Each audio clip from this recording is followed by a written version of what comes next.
Boa noite a todos. Eu preparei essa mensagem decorrente à situação que eu venho vivendo, que sendo pai novamente, e tendo em vista que várias famílias aqui na nossa congregação estão por ter filhos, eu tentei buscar alguns exemplos e alguma instrução nesse sentido. Então eu gostaria de pedir aos irmãos que abrissem a Bíblia em 1 Samuel, no capítulo 12. Vamos ver alguns exemplos de algumas pessoas, pais, e a instrução de filhos, e as suas consequências, e assim por diante. Em 1 Samuel capítulo 12, de versículo 2 ao 5, ele diz assim: de agora em diante será o rei quem marchará à vossa frente. Já estou velho, meus cabelos brancos, e meus filhos estão no meio de vós. Vivi entre vós desde a minha mocidade até hoje. Aqui estou.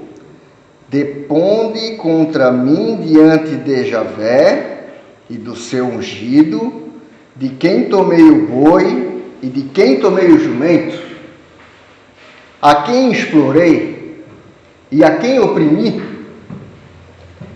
da mão de quem recebi compensação para que fechasse os olhos diante de seu caso, e vos restituirei. Eles, porém, disseram: tu não nos exploraste, nem nos oprimiste, e de ninguém tiraste coisa alguma. Ele lhes disse: Javé é testemunha contra vós, e o seu ungido é hoje testemunha de que nada achastes em meu poder. E o povo disse: ele é testemunha. Aqui nós vimos o Samuel, um dos maiores profetas do Antigo Testamento, um dos maiores intercessores pelo povo de Israel, um juiz instituído por Deus, dando testemunho da sua própria vida. Uma vida digna, uma vida honrada, uma vida sem desvio, uma vida praticamente intocada, perfeita diante do Senhor. Aqui, claro, ele está instituindo o rei, o primeiro rei de Israel, Saul. E nesse momento ele está dizendo: eu estou velho, desde a mocidade eu estou aqui, eu vivi sempre assim, eu não defraudei ninguém, e não fui corrupto, não fui nada disso. E todo mundo testemunhou a favor disso, inclusive Deus. Deus era testemunha disso. Agora eu gostaria que voltasse um pouquinho para o capítulo 8. Capítulo 8, versículos de 1 a 5. Samuel, quando envelheceu, constituiu seus filhos juízes para Israel. O primogênito chamava-se Joel, e o segundo, Abraão. Eles foram juízes em Bersabeia. Mas seus filhos não o seguiram, não seguiram o seu, e fizeram desviar o direito. Então todos os anciãos de Israel se reuniram e foram ao encontro de Samuel em Ramá. E disseram: tu envelheceste, e os teus filhos não seguem o teu exemplo. Agora, portanto, constitui sobre nós um rei, que exerça a justiça entre nós, como acontece em todas as nações. Então nós acabamos de ler num capítulo à frente que o Samuel era um cara íntegro e um cara que o Senhor respeitava de todas as formas, porque ele não defraudou ninguém, ele passou as mensagens que o Senhor quis passar para o povo, ele passou tudo direitinho, ele julgou de maneira correta, todo o dinheiro que vinha, ele fazia tudo direitinho, ele julgava cada situação com o direito correto, tudo certinho. E aqui nós vimos que testemunho dos filhos dele, que eles corromperam o direito, que eles não andavam no caminho de Samuel. Bem no comecinho do versículo 1 aqui, ele diz que Samuel, quando envelheceu, constituiu seus filhos juízes.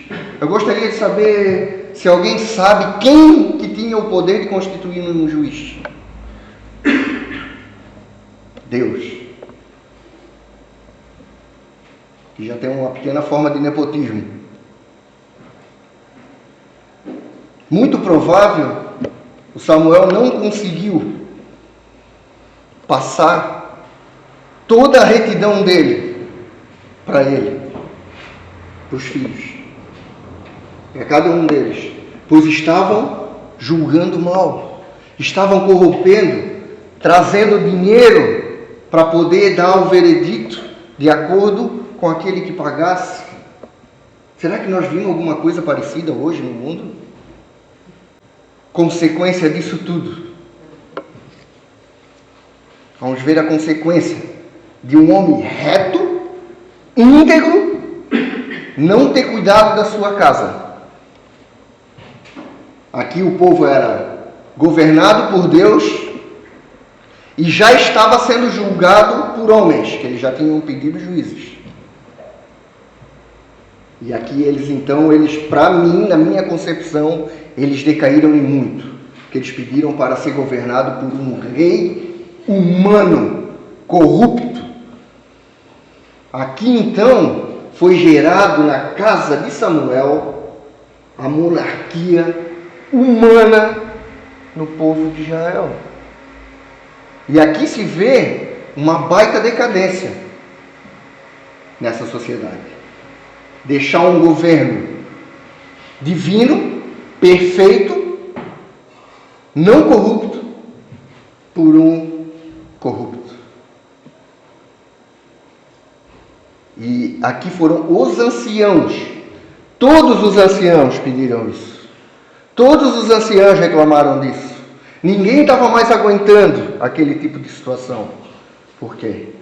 Porque Samuel não conseguiu fazer de seus filhos íntegros, retos, como ele. Agora eu gostaria que nós víssemos outro exemplo de um homem íntegro também. Vamos em 2 Reis, por favor. 2 Reis 18. Agora nós vamos ficar um pouquinho por aqui.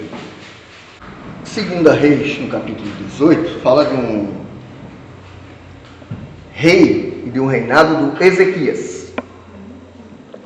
No 3º ano de Oséias, filho de Ela, rei de Israel, Ezequias, filho de Acás, tornou-se rei em Judá. Tinha 25 anos quando começou a reinar, e reinou 29 anos em Jerusalém. Sua mãe chamava-se Abi, e era filha de Zacarias.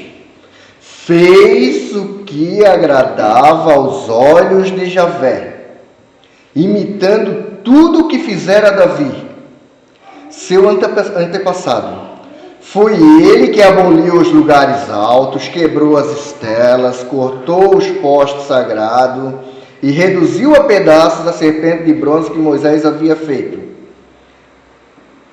Pois os israelitas até então ofereciam-lhe incenso e chamavam de Noastã.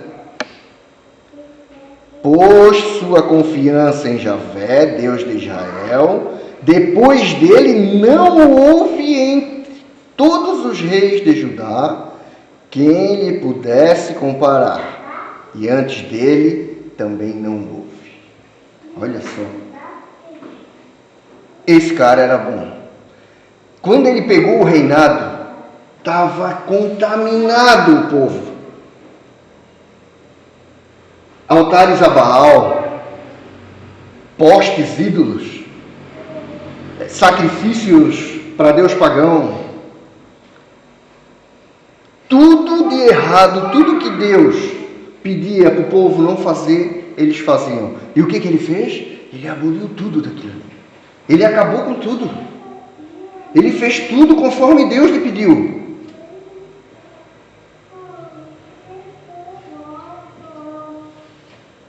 Não houve entre todos os reis de Judá quem se lhe pudesse comparar. Olha o que está escrito na história bíblica para nós, dessa pessoa. Então vamos contar um pouquinho dessa história até chegar no filho dele. Esse cara, ele governou bem. Nós vimos que ele foi um dos melhores reis. Ele teve uma pequena invasão do rei da Síria e o Senhor o livrou.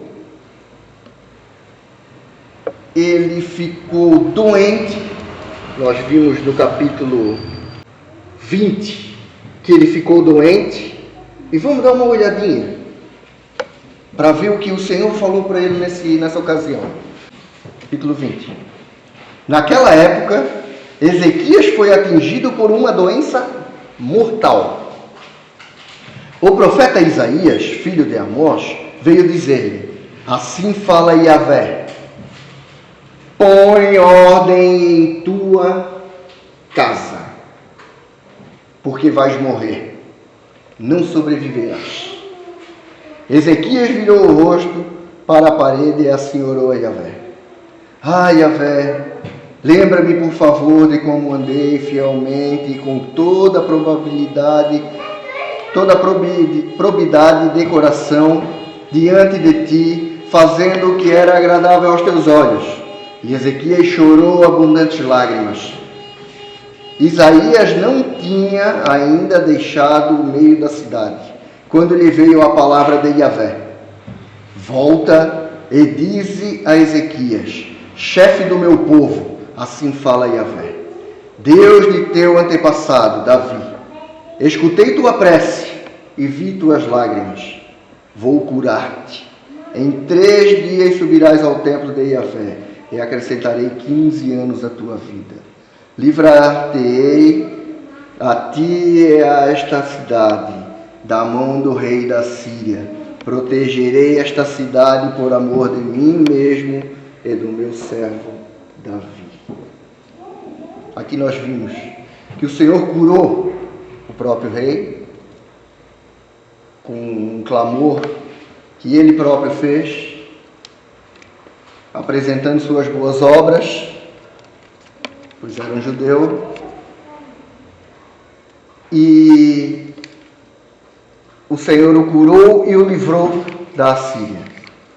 Mais para frente, nós vimos que ele teve mais uma invasão, agora da Babilônia.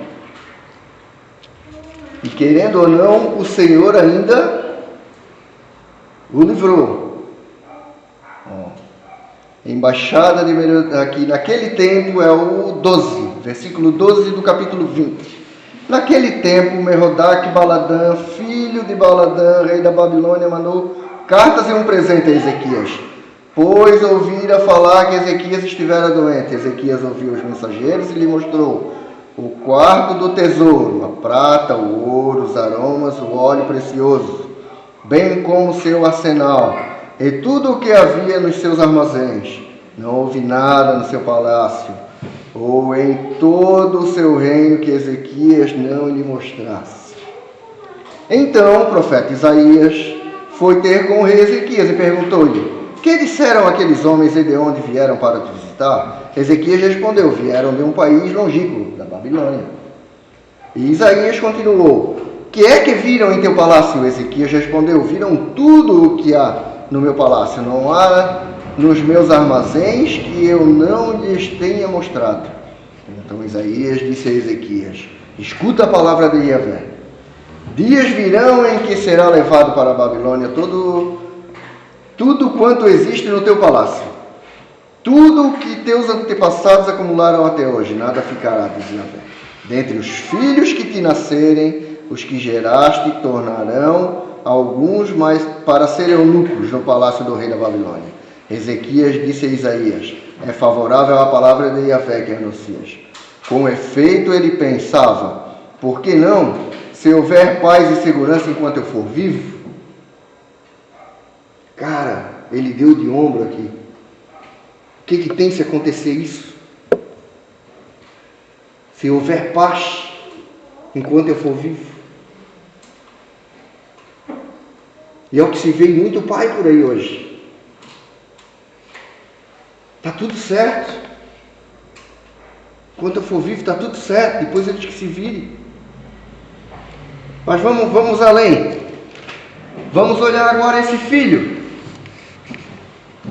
Capítulo 21 de 2 Reis. Versículo 1 até o 18. Vamos ver como que esse filho procedeu quando pegou o reinado. Manassés tinha 12 anos quando começou a reinar. E reinou 55 anos em Jerusalém. Sua mãe chamava-se Afziba. Ele fez o mal aos olhos de Yahvé, imitando as abominações das nações que Yahvé havia expulsado de diante dos israelitas. Reconstruiu os lugares altos que Ezequias, seu pai, havia destruído. Ergueu altares a Baal. Fabricou um poste sagrado, como havia feito Acabe, rei de Israel, e prostrou-se diante de todo o exército do céu e lhe prestou culto. Construiu altares no templo de Yahvé, do qual Yahvé dissera: é em Jerusalém que colocarei meu nome. Edificou altares para todo o exército do céu. Quando diz exército do céu aqui, é a astrologia. Não pensa que é o Senhor Jesus, não. Não pensa que é o Senhor Yahvé. Nos dois pátios do templo de Yahvé, fez passar seu filho pelo fogo. Praticou encantamentos e a adivinhação, estabeleceu necromantes e adivinhos, e multiplicou as ações que Yahvé considera más, provocando assim sua ira. Colocou o ídolo de Aserá, que mandara esculpir no templo, do qual Yahvé dissera a Davi e a seu filho Salomão: neste templo e em Jerusalém, cidade que escolhi entre todas as tribos de Israel, colocarei meu nome para sempre.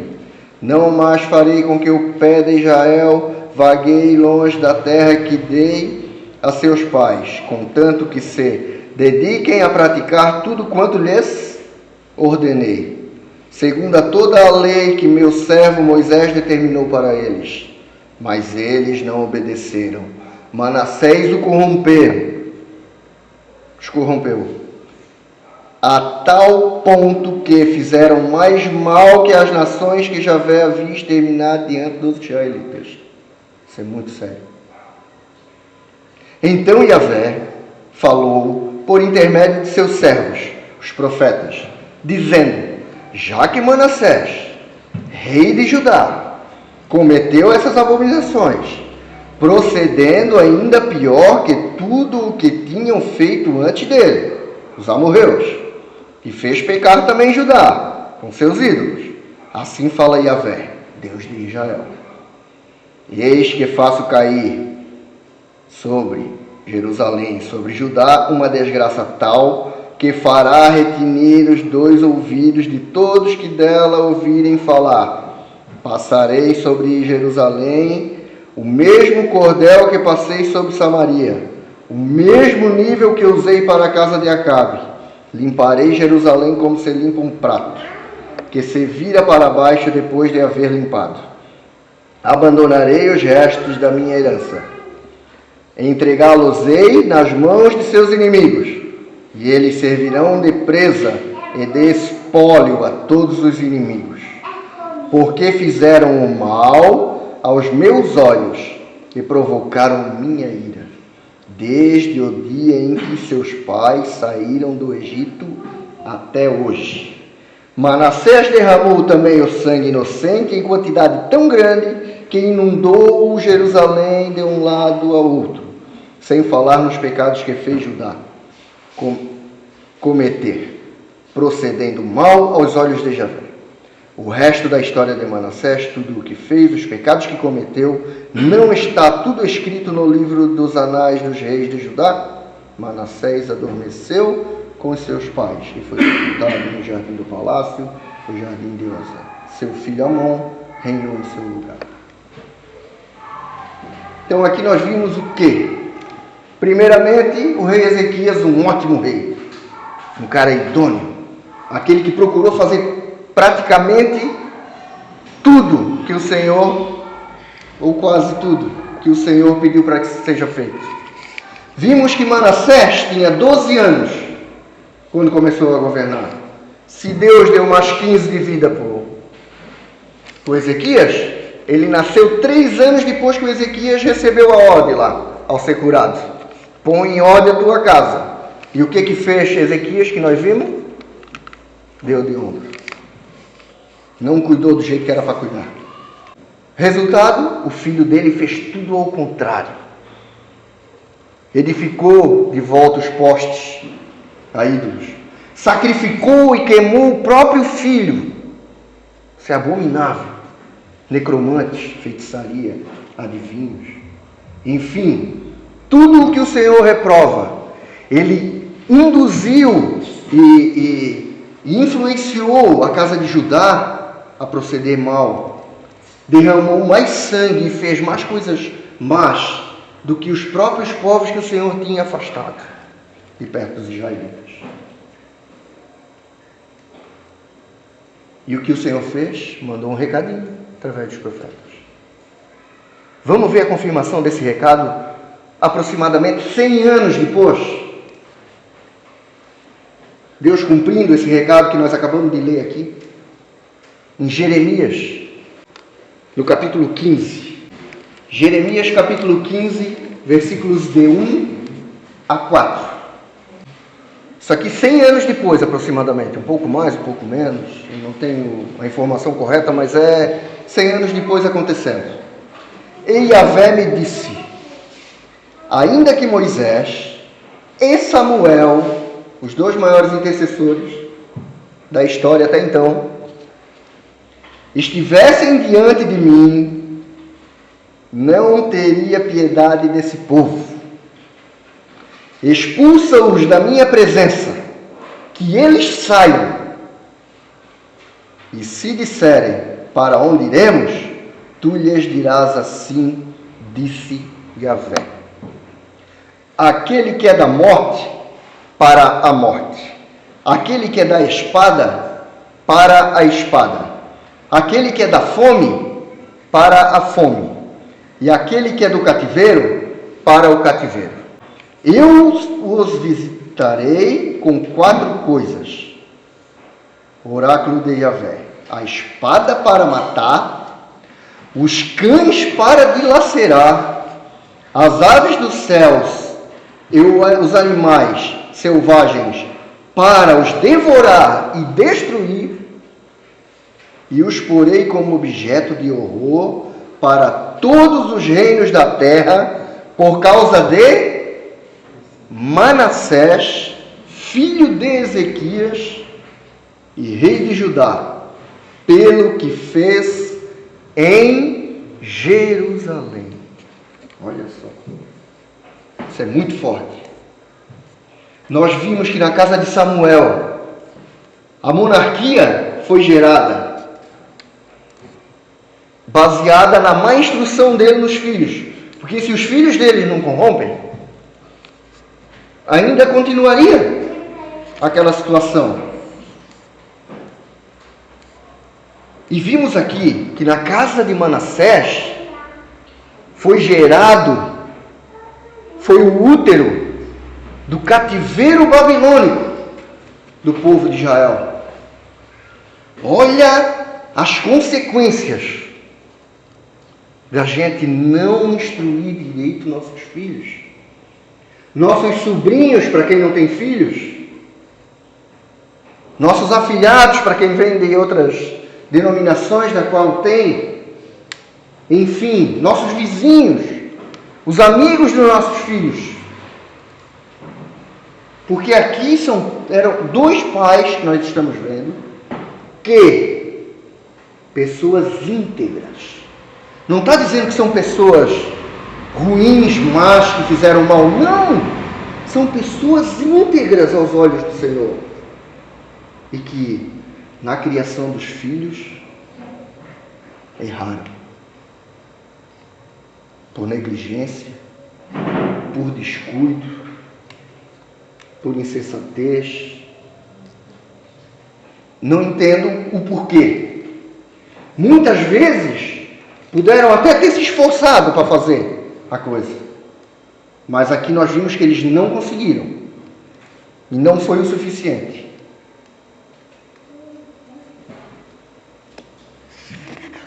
Então eu gostaria agora, irmãos, que nós víssemos e abrisse nossa Bíblia em Gênesis, no capítulo 18. Já que nós estamos falando de criar filho e pai com responsabilidade de criar bem o filho, e vamos dar uma olhadinha aqui, a razão que Deus chamou Abraão. Todos sabem que Abraão é o patriarca dos que têm fé, patriarca dos judeus, dos israelitas, dos hebreus. E aqui nós vamos confirmar isso. E para que ele chamou? Gênesis 18, versículo 18 e 19. Já que Abraão se tornará uma nação grande e poderosa, vamos começar do 17. E Davi disse consigo: ocultarei a Abraão o que vou fazer? Já que Abraão se tornará uma nação grande e poderosa, e por ele serão benditas todas as nações da terra. Até aqui não tem novidade nenhuma, né? Agora vamos ler com atenção o próximo versículo. Pois eu o escolhi para que ele ordene a seus filhos e a sua casa depois dele, que guardem o caminho de Yahvé, realizando a justiça e o direito. Desse modo, Yahvé realizará para Abraão o que lhe prometeu. Olha só. Para que o Senhor, para que Deus chamou Abraão? A palavra é clara aqui. Para que ele ordene a seus filhos e a sua casa que guardem e andem no caminho do Senhor. E hoje, o cristão também é identificado com Abraão. O cristão tem como Abraão o seu pai na fé. Porque foi por causa da fé de Abraão que nós somos abençoados hoje. E somos identificados com ele. Em Hebreus 11, nós vimos que Abraão contemplou de longe. E o que quer dizer isso? Ele viu cada um de nós aqui.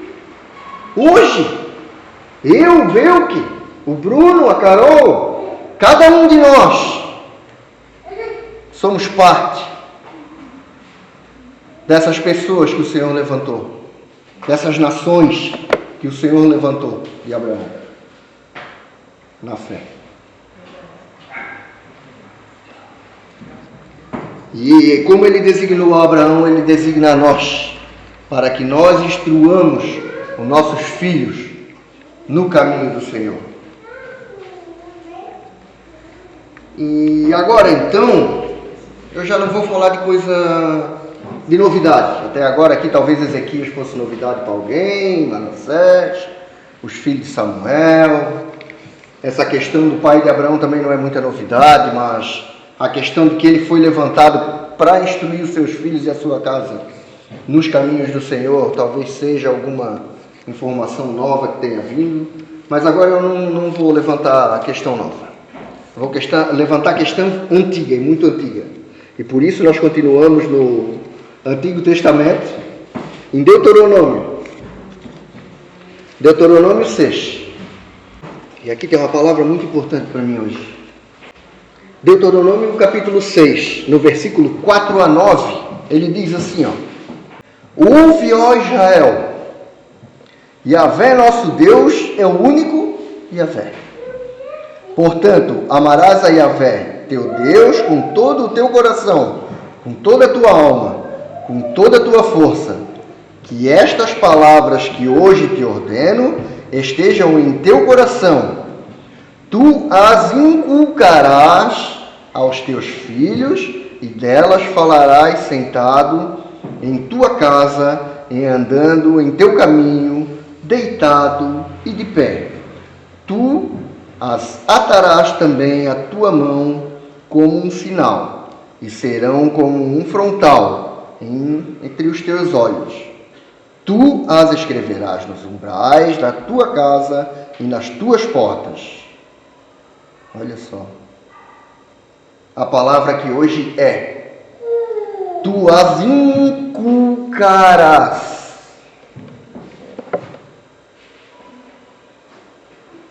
O que é inculcar? Colocar na mente. Introduzir na mente. Capacitar os teus filhos a entender e seguir o que Deus pede de ti. Aqui, claro, nós estamos vendo lei. Hoje, nós temos outras instruções a passar para os nossos filhos. A graça do nosso Senhor Jesus Cristo, o caminho que deve ser trilhado após aceitar essa graça, essa salvação redentora maravilhosa, sangue derramado, essa ressurreição que nos dá livre acesso a Deus, tudo isso para que nós possamos inculcar, colocar na mente das nossas crianças, dos nossos filhos, talvez, que já não são mais crianças, mas que ainda não fazem parte desse corpo de Cristo. Para que, aqui ele diz, para que ates na mão deles, como? Livro, ensina. Aqui, bota na mão dele a palavra de Deus. Ensina. Na testa, cérebro, inculca, coloca na mente dele as coisas do Senhor. Então, isso não é nada novo, todos nós já conhecemos, é parte muito estudada e básica para um crente. Porém, eu acho muito importante. Essa palavra inculcarás, ela me chamou muita atenção na preparação desse estudo. Então eu gostaria que nós fôssemos em Salmo. Salmo 44. Ó Deus, nós ouvimos com nossos ouvidos, nossos pais nos contaram a obra que realizaste em seus dias, nos dias de outrora, com tua mão. E daí tem o restante da história toda que foi ouvida por eles. Mas atenhamos a esse versículo. O que esse versículo vem dizer para nós? Quantos aqui foram instruídos e ouviram dos pais o que o Senhor tem dito? O que o Senhor deixou para nós? Quantos aqui têm essa bênção? Que é uma bênção quando vem de bênção. Poucos. E hoje, crentes e convertidos, enxergando a importância que esse evangelho tem na vida das pessoas, na vida do mundo, não seria muito melhor que tivéssemos escutado isso de criança? Lá de berço? Eu tenho certeza que sim, porque eu não tive isso no berço. E eu passei por muito mesmo, muita treva, muita coisa errada. E é o que se vê por esse mundo, afastado do Senhor, afastado do caminho do Senhor, afastado dos preceitos do Senhor, dos mandamentos do Senhor, da salvação do Senhor e de tudo aquilo que o Senhor deixou para a nossa instrução. Agora vamos falar um pouco da treva que esse mundo vive. Nós falamos de pessoas íntegras passando ou não passando as coisas para os seus filhos, as coisas de Deus, os caminhos de Deus. Agora nós vimos um mundo em trevas, ninguém aí dando de ombro quando se fala de Deus, de Cristo, de salvação, de nova vida, de sacrifício por ti, pelo teu pecado. Estou nem aí. O que uma pessoa dessa vai passar para os seus filhos? E aqui o salmista se regozija, dizendo assim, ó Deus, nós ouvimos com os nossos ouvidos aquilo que os nossos pais nos falaram. Olha que coisa linda. É isso que hoje eu quero fazer com meus filhos. É isso que hoje eu quero que cada pai aqui, que cada pessoa que está aqui, que tem um filho, faça. Que cada mãe, que cada titio, que cada titia, que cada professor faça isso por nossas crianças. Não só pelos meus filhos. Eu quero criar um ambiente lá em casa para que os amigos deles venham aqui para casa brincar. E não eles ir para a casa dos amigos. Porque eu quero influenciar a vida deles com a palavra do Senhor. A vida dos amigos dos meus filhos. Eu quero falar para os meus filhos e quero que os amigos deles estejam ao redor, aprendendo. Eu quero dar o testemunho e mostrar as coisas de Cristo, para que eles possam aprender. Vamos em outro salmo então, por favor. Salmo 78. Logo um pouquinho na frente. Versículos 3 e 4. Para confirmar isso que eu estava acabando de falar aqui agora, que é o Salmo 78, 3 e 4, ele diz: o que ouvimos e conhecemos, o que nos contaram nossos pais, não o esconderemos a seus filhos. Nós o contaremos à geração seguinte.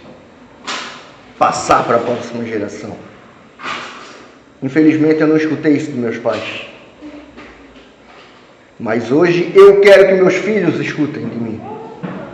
Hoje eu quero que os filhos de cada um de vocês escutem de vocês, para que eles possam passar isso para as próximas gerações.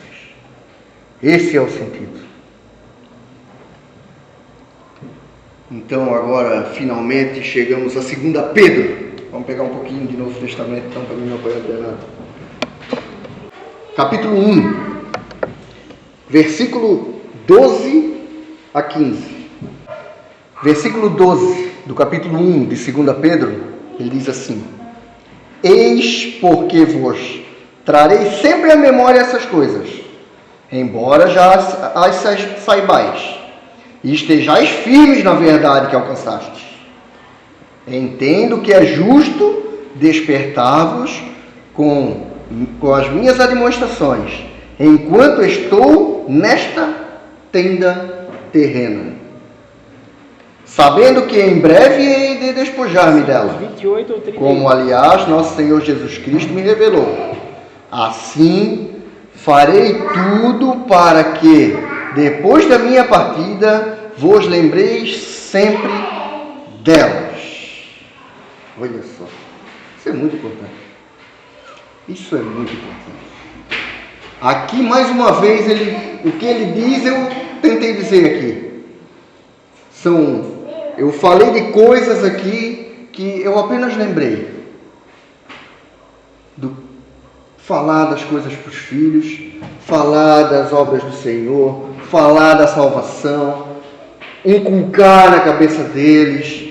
Não é uma nova instrução, é a mesma instrução de sempre, praticamente. Vamos pregar o Evangelho, vamos trazer essa salvação para esse mundo. É isso que o Senhor nos pede para fazer. É isso que o apóstolo Paulo nos estimula a fazer. Porém, eu vim trazer para nossa casa a mensagem para nós fazermos isso em casa. Trazer para os nossos filhos, para a nossa família. Tem uma versão, uma tradução, que ela diz assim, assim farei tudo para que depois da minha partida vos lembreis delas. Diz diligentemente. A palavra diligentemente, ela é muito importante aqui. Algo diligente é algo com cuidado, com esmero, sem desvios. E aqui Pedro está dizendo assim, eu estou lembrando vocês disso, eu estou demonstrando, eu estou chamando a atenção para que quando eu morrer, vocês não esqueçam do que eu falei para vocês. Vocês não esqueçam da instrução que eu dei para vocês. E é isso que um pai, que um avô deve fazer. Com seus filhos, com seus netos, com aquelas crianças que estão ao seu redor. Enfim, passar, ser eficaz, ser firme, realmente inculcar, colocar essa obra na cabeça das crianças. Eu fico triste quando eu chego num estudo bíblico que eu encontro poucas pessoas, sabendo que tem várias que já conhecem ao nosso redor. Eu fico demasiadamente triste. Por quê? Porque se não estão se empenhando em buscar, em treinar, em aprender,